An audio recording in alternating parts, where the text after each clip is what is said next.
Have you ever wondered why gnomes, the omnipresent sentient beings that they clearly are, choose to act like they're statues? Also, why are there so many Home Alone movies? And why is every single one after number 2 completely unrelated to the storyline, but then all of a sudden 6 is connected to 1 and none of the storylines have any cohesion between them at all? Even though number 4 claims to be the sequel to number 2, but number 3 isn't connected at all!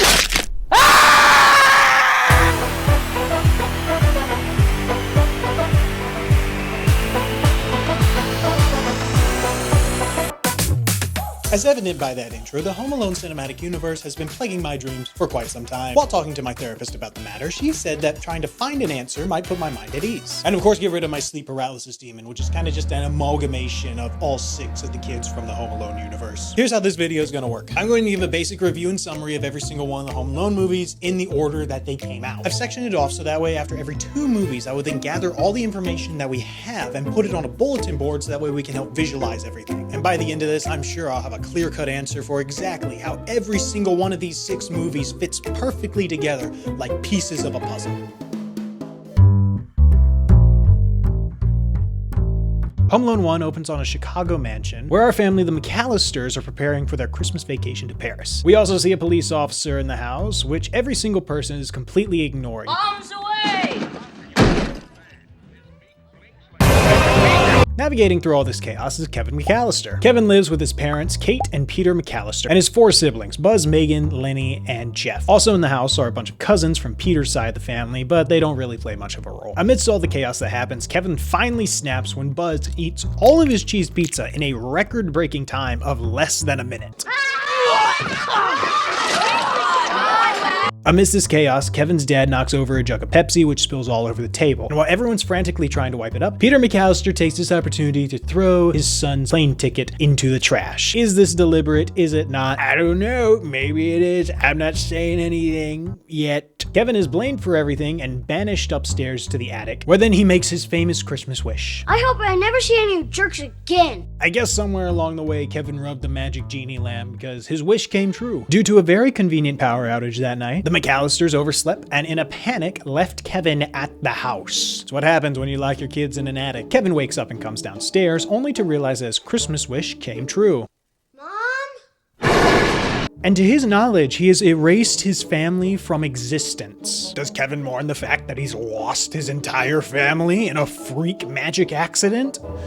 No. Instead, he immediately goes and starts desecrating every single one of his family's personal belongings, starts eating an ungodly amount of junk food for an 8-year-old, and even calls up to heaven, taunting his deceased family members. Buzz, I'm going through all your private stuff.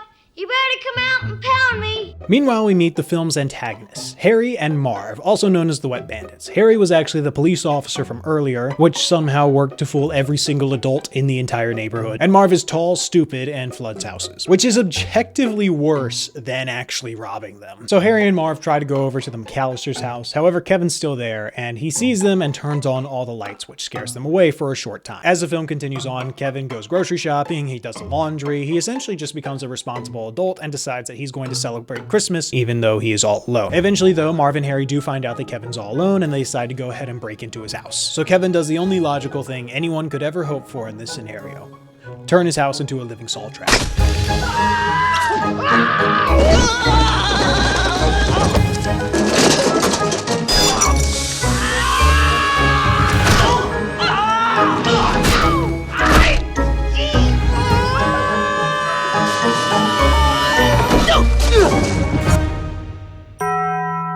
The fact that these 2 guys are still alive at the end of this is just truly baffling. What's going on? Do they have like super skin? They superhuman somehow? This would be very valuable information going forward. Eventually, Kevin goes over to his neighbor's house trying to lure Marv and Harry over there so he can trap them and call the police, and that way, they'll get caught. Hiya, pal. Get over here. And I'll burn his head with a blowtorch. Smash his face with an Cutting iron! off every one of these little fingers, one at a time. They are actively planning on torturing this child to death. That is until Old Man Marley shows up, who turns out hasn't been a murderer this entire time. Do the garbage can full of salt. That's where he keeps his victims. He's just a sad old man with family issues. So he shows up in the nick of time to save little old Kevin, while also caving in Marv and Harry's skulls. Leading up to this point, Kevin's really feeling the weight of actually being alone, and he starts wishing for his family to come back, even going as far as to asking Santa, which I believe he thinks took his family. This entire time, Kate McCallister has been hitchhiking all the way from Paris to Chicago, trading places with multiple people on multiple different flights, and rides the rest of the way in a U-Haul moving truck with a polka band. And I genuinely forgot how funny this scene was. Tell me, have you ever gone on vacation and left your child home? No. No. But I did leave one at a funeral parlor once. Meanwhile, Peter McCallister did absolutely nothing. He proceeded to stay with the entire rest of the family in France and did absolutely nothing to help his wife or his son that he left at home. I'm starting to think Peter McCallister might have thrown away Kevin's plane ticket, maybe on purpose, just maybe a small little chance, but maybe. It didn't really end up mattering that much anyway, because Kevin's parents both arrived at the house at the exact same time. So Kevin's mother literally risked her life for nothing. The movie, of course, ends with 8-year-old Kevin gaining the entire respect of all his family, including Buzz. And that's Home Alone 1. This time, the McCallisters are going to Miami, Florida, instead of overseas to Paris. So already a good step in the right direction. You're still traveling on Christmas Eve only a year after this whole event happened. And I don't know anyone in their right mind who would think, oh, this happened last year. Yeah, that was really traumatizing. Here, let's do it again. At the school Christmas pageant, Buzz has obviously reverted his ways and is now doubling down on some of the embarrassment that he's giving towards Kevin. Kevin retaliates, pushing Buzz over again. The choir gets wrecked. An old lady dies. Buzz gives a fake apology to the family, and Kevin decides that he's had enough. I'm not sorry. I did what I did because Buzz humiliated me. So after being banished upstairs once again, his mother challenges fate once again. Well, you got your wish last year, maybe you'll get it again this year. That night, Peter accidentally messes up the alarm clock. The family oversleeps, and at the airport, Kevin gets separated in the rush. Kevin lands in New York City. He has one moment of genuine concern, and then decides to become a tiny capitalist. He goes into Central Park at one point and meets the pigeon lady. And of course, he's terrified of her, but just like Old Man Marley, there's supposed to be like a lesson that you learn as far as like not judging people. So, you know, at the end of the movie, of course she's gonna save him. I don't make the rules of the Home Alone universe, that's just something that happens. Enter our two villains, Harry and Marv. They have returned, they have broken out of jail, and have now rebranded themselves. We're the Sticky Bandits.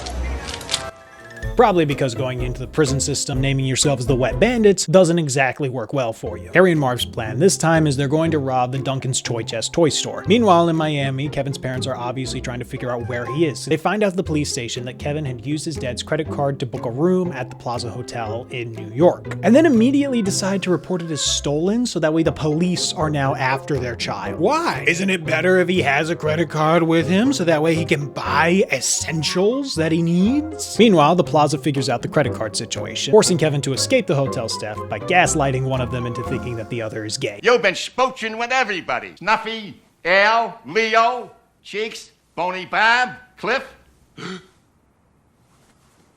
It's a lie.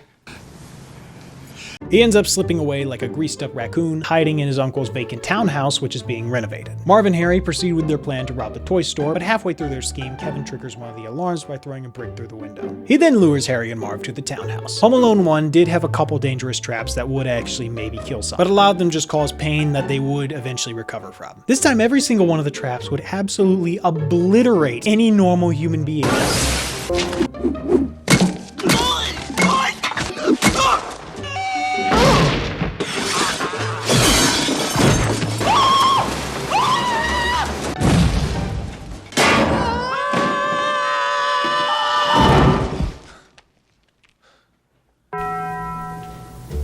Through the sheer will of God, Marv and Harry survive, and then plan to fully solve this problem forever by taking Kevin to Central Park and shooting him. However, with sheer luck, the gun actually would not fire anyways, and the pigeon lady comes to Kevin's rescue by unleashing her swarm of flying rodents onto the two sticky bandits.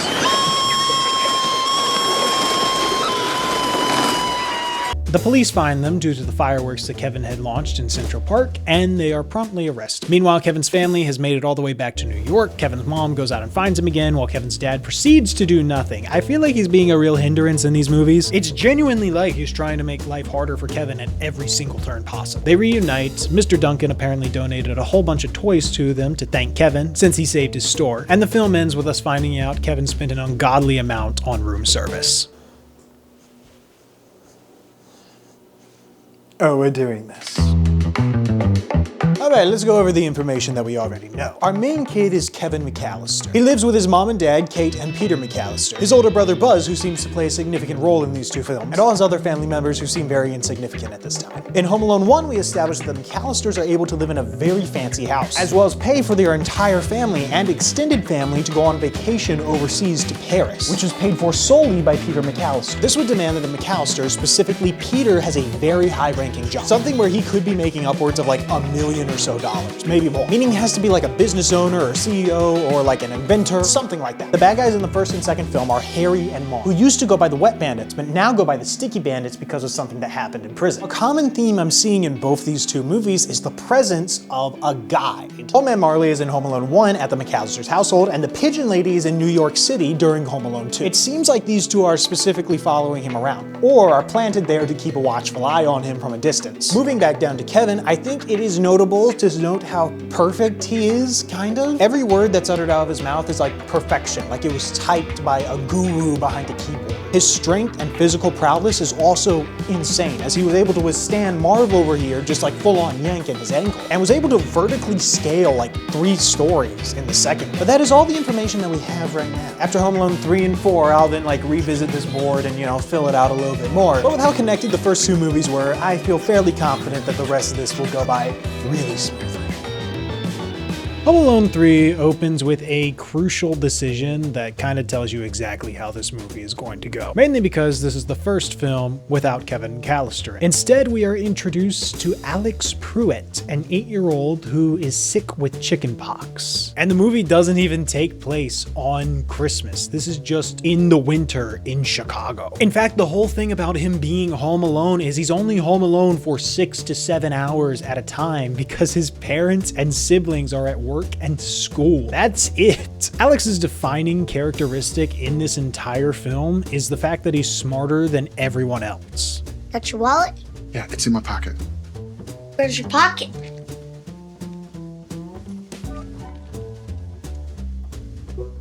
Yeah.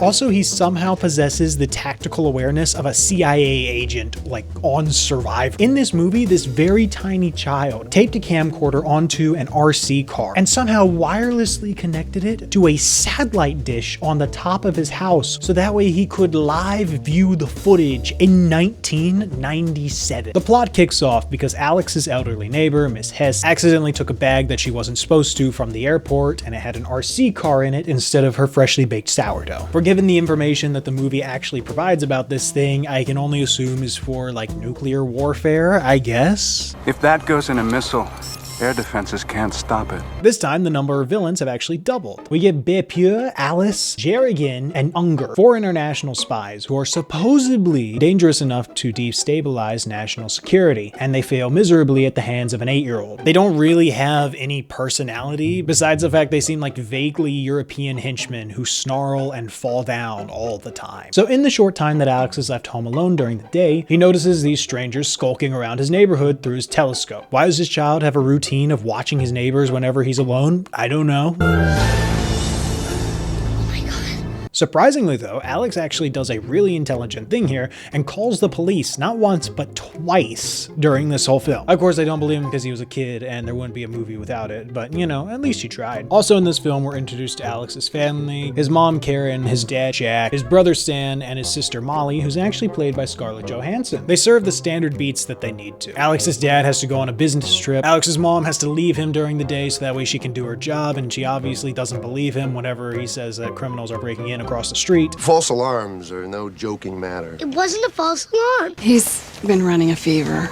And his 2 siblings, of course, are just there to bully him. If he scratches his chicken spots, we could call him Scar Butt. Alex continues to spy on all the criminals until they discover him and find out exactly where he is. They make some elaborate plan to go in and take the RC car away from him because once again, the RC car is holding the chip and they need that chip. Mr. Bossman said so. However, Alex has prepared his entire house with, let's say, a shocking number of traps.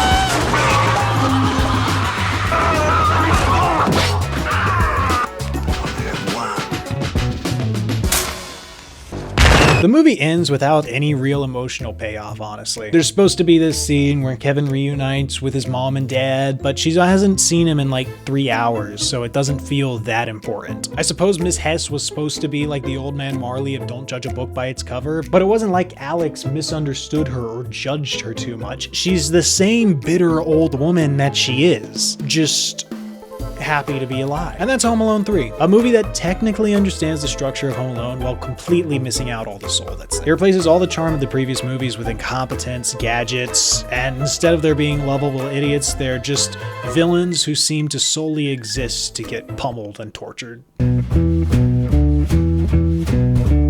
You know how in Home Alone 3 we're actually kind of wishing that the McCallisters came back? Well, in Home Alone 4 they actually listened to that request. Except they look like they've all been reimagined from hell.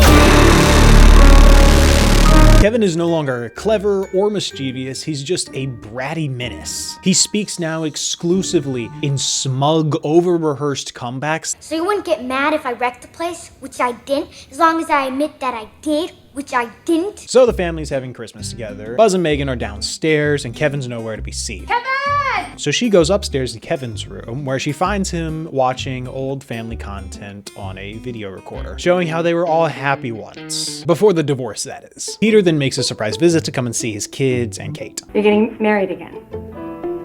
Wow, we've only been separated 8 months. Yeah, it just happened real quickly. What the hell is wrong with this guy? I have never seen a character so emotionally detached from his wife and children before. Kevin's mom then has to go out for a little bit, so she decides to leave Kevin home alone with Buzz, who not only is probably the most different, like physically wise, he's also completely reverted from any character change he may have had in the second one. After Kevin endures this torture from Buzz, he decides this is the last straw, and he decides to go live with his dad. It's at this point in the movie where we officially meet Natalie. However, throughout this film, she is made out to be the bad guy, like her entire goal is to ruin Kevin's relationship with his dad. Even though, within the first 24 hours of Kevin being there, he caused well over $100,000 in property damages.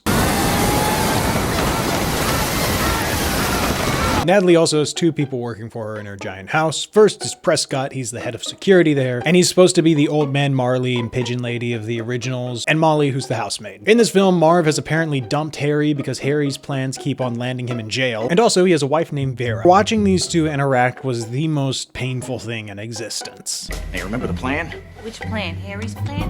What? No, not Harry's plan, the one involving rope in a bag. Why are you yelling at me? I'm not But the grand plan this time is they're going to kidnap the prince who's going over to Natalie's house to spend Christmas, and then they'll get the ransom. They enter the house very easily because it's obvious they have remote access to everything, which Kevin immediately presumes is Prescott, and then also puts him on his hit list. The whole rest of the film just consists of Marv and Vera breaking into the house, getting thrown out by Kevin, waiting a couple minutes, and then going right back in. Eventually, Natalie and Peter go to the airport to pick up the prince, so Kevin, after promising his dad that he's not going to cause any more damage to the house, immediately goes and starts setting up traps to cause more damage to the house. Marv and Vera break in and get beat up a little bit before Molly steps in, and it turns out she's actually Marv's mom. You're the inside man? I'm afraid so.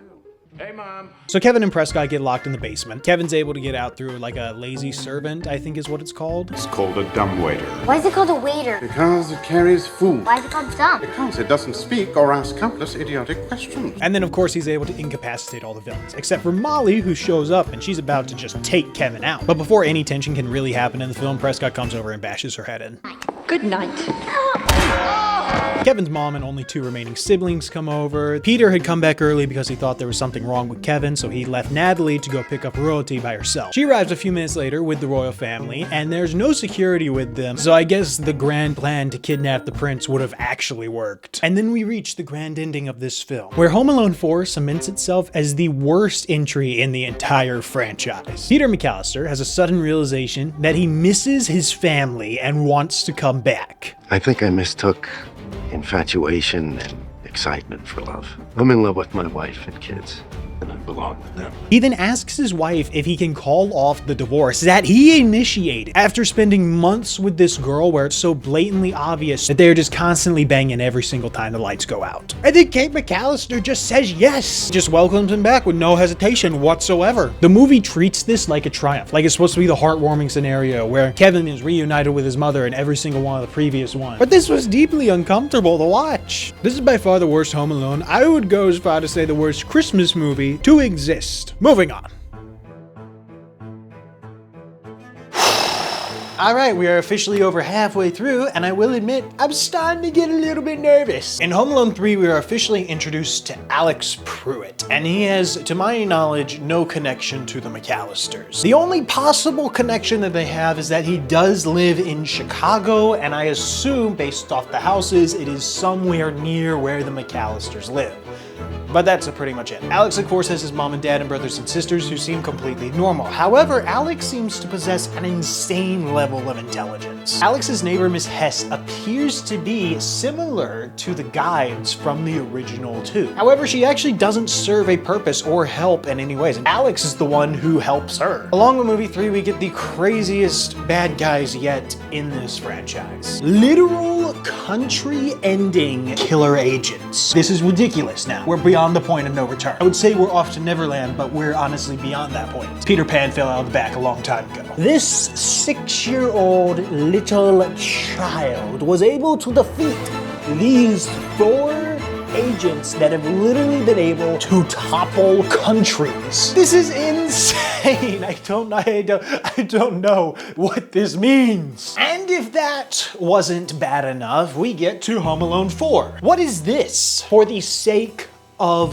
the story, I am going to go with the writers and assume that this is actually Kevin. Everyone's been recast and it's entirely different, and they act entirely different as well. But all the names are correct, everything else lines up. I mean, throughout these 3 films, we're having a very steady progression of the children, one getting smarter, all right, which seems to peak at Alex so far, but also sounding more and more like adults behind a keyboard. Kevin McCallister is sounding like Ryan Reynolds at this point. But the big issue that I have with this whole thing is not any of the Kevin McCallister like redos or anything else like that. It's Peter McCallister. This man right here is a heartless son of a... Not only did he desert his wife and his 2 kids, that's a whole nother thing, all right? The kids just aren't there anymore, so we're just gonna assume that they died. But he then ran off with this person named Natalie, who, by her status, is connected to the royal family. Meaning, as we already established in the first movie, Peter McCallister is very wealthy. This man has power, strings that can be pulled. Natalie actually employed Marv's mother. But that also connects us all the way back to the first one. I will admit, I am starting to lose a little bit of hope that I might figure this out in the end.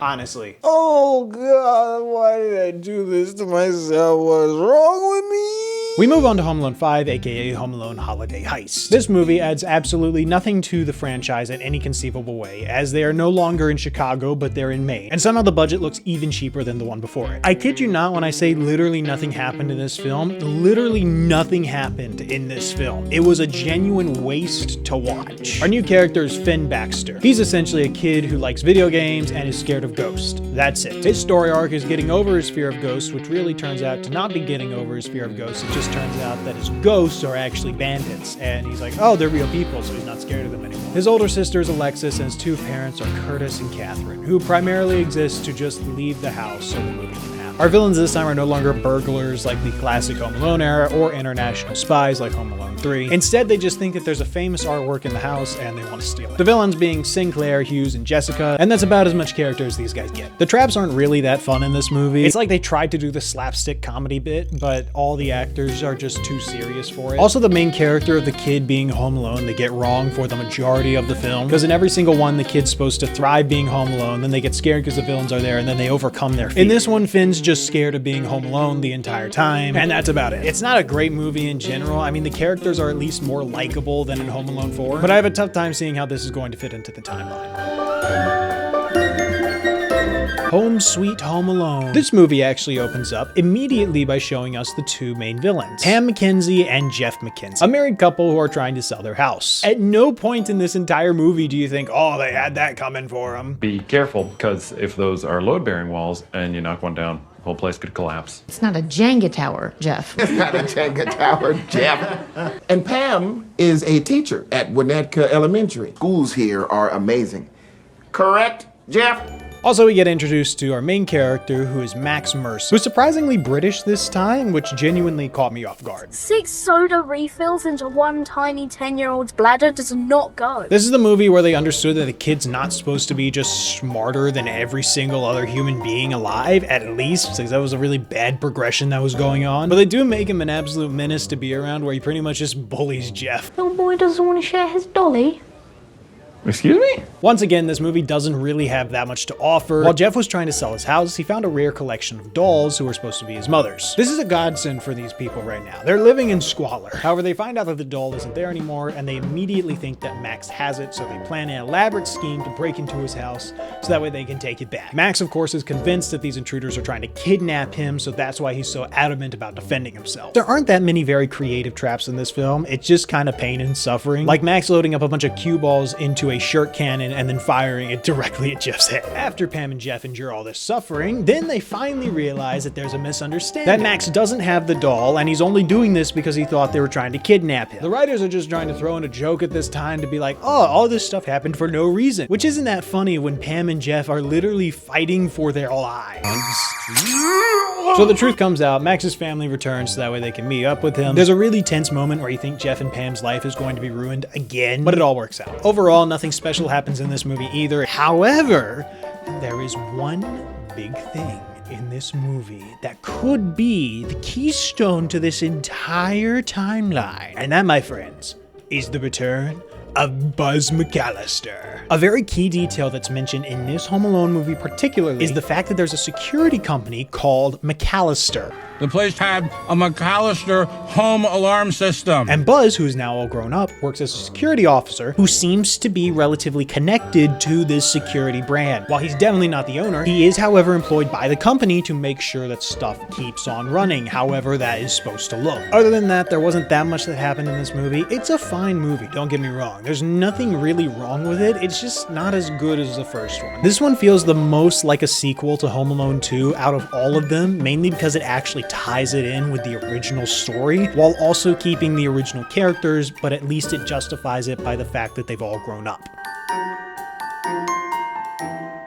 How does this make any sense? We're introduced to Finn Baxter and the Baxter family. Newsflash, they're not even in Chicago, they're in Maine. Why are they in Maine? Absolutely nothing from movie 5 is connected in any remote possible way to any of the previous 4 Home Alone movies. There's literally nothing at all. I couldn't find a single even reference. It's a complete waste to watch. This guy is just like a scaredy cat. He's techie and he's a smart mouth. All of them are smart mouths. On the plus side though, Home Alone 6 actually tied it all the way back to the original 2. We got Max Mercer this time, who is British, I guess. You know, that's a weird one. The traps they did were a lot more like simple and resourceful than the others, but you know, still like somewhat pretty good. The bad guys in this film, of course, were like kind of confusing because they didn't feel like bad guys. They felt like every single like normal day people. We're back in Chicago as well, which is great. You know, our home turf. And the biggest thing is Buzz returns. A huge thing that we get in this one is the McCallister security system. This means that one of the McCallisters has a huge conglomerate security system that is widely renowned across the nation. And it's not Buzz, because he seems like kind of in cahoots with it, but like not at the same time. I don't know if that's like family money that he's given or he's just excluded from it, so who knows? But that, my friends, officially wraps up every single Home Alone movie that exists. Let's get in for some answers. The past 7 months of my life have been dedicated to one thing and one thing only: creating the official timeline and solving the lore of Home Alone. Why are the kids so smart? Why do they talk like that? Why do they have such athleticism? Why do the adults not seem to care? Why does Peter McCallister not seem to care at all? After months of research, countless sleepless nights, analyzing every single minute of all 6 of these movies, with all the information laid out before me, I can finally answer the question that keeps me up at night. How does this franchise connect itself together?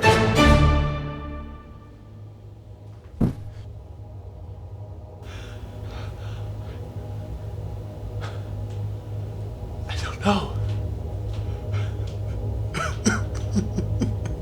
don't know. Was it all for nothing? Am I just destined to fail?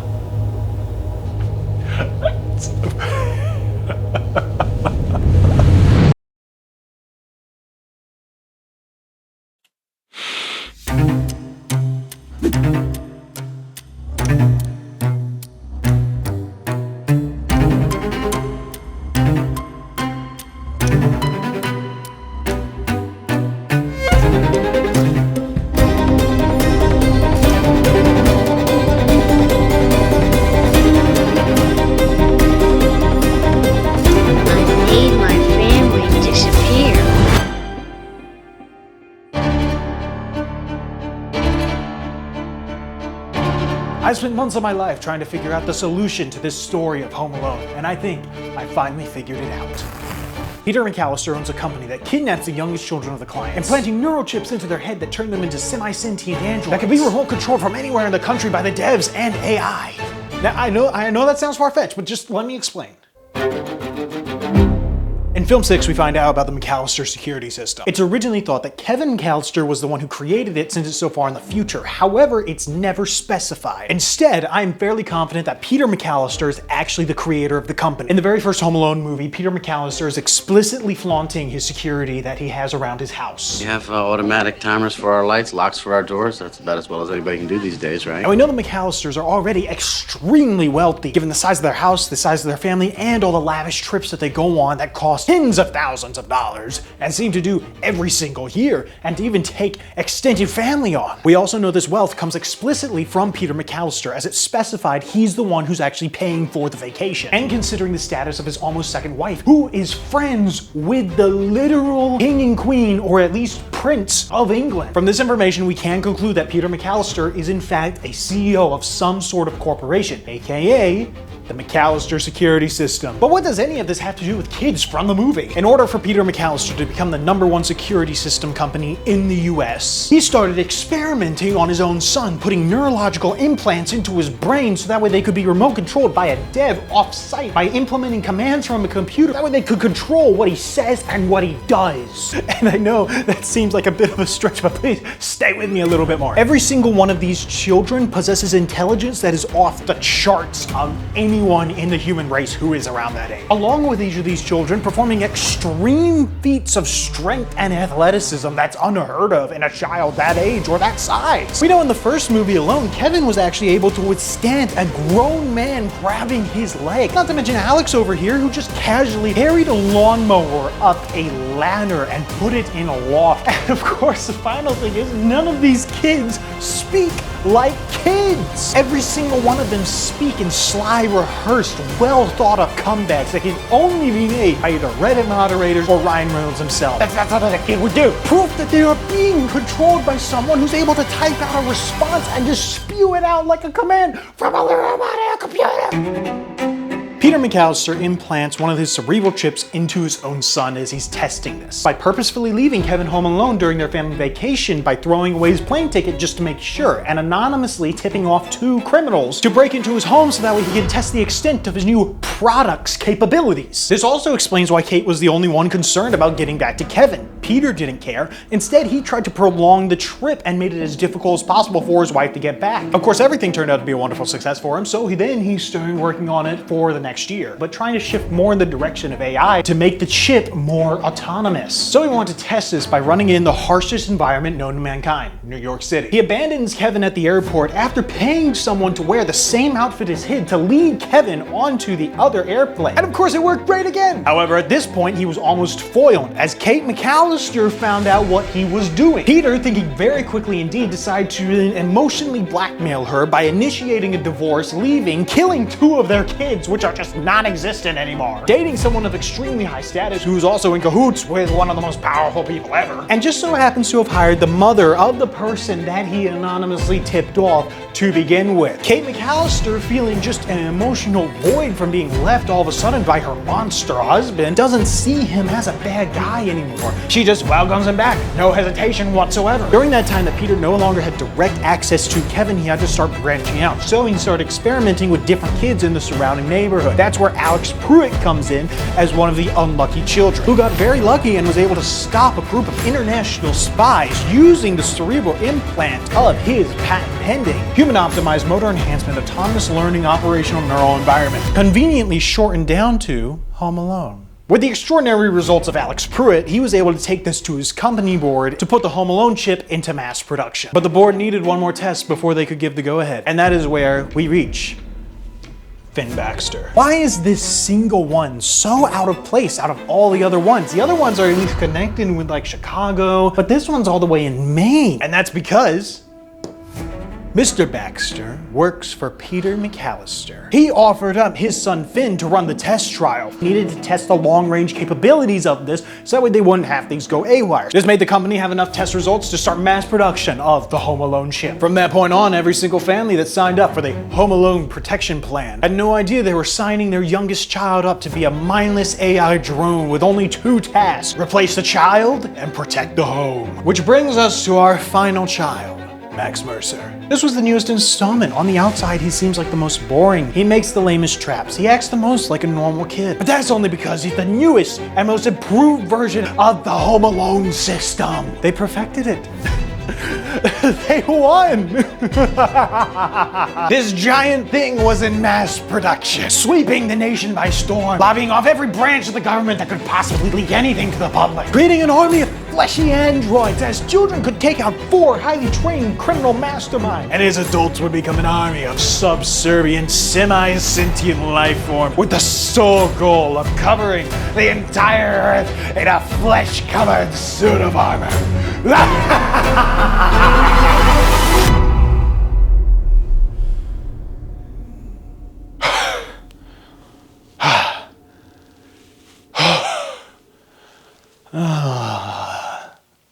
That's it.